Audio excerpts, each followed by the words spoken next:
Day 24 of 365 Bible Stories.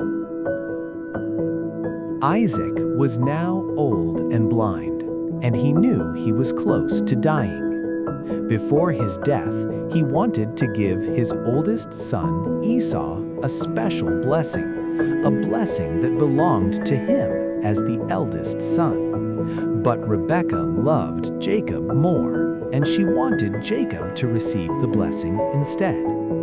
One evening she said to Jacob, "Go to your father. He will think you are Esau, and he will give you his blessing." Jacob was afraid. "My brother is a hairy man, and I am not," he said. "If my father discovers the trick, he will curse me."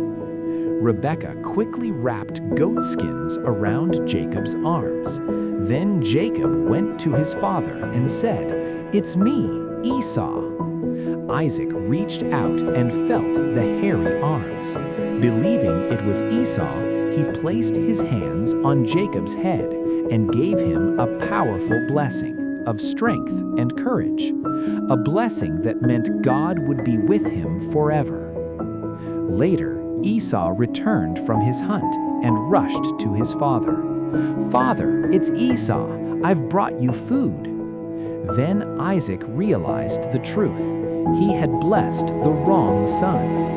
Isaac and Esau were heartbroken, but it was too late. Jacob now had God's blessing. Join me tomorrow as we continue this journey through the Bible.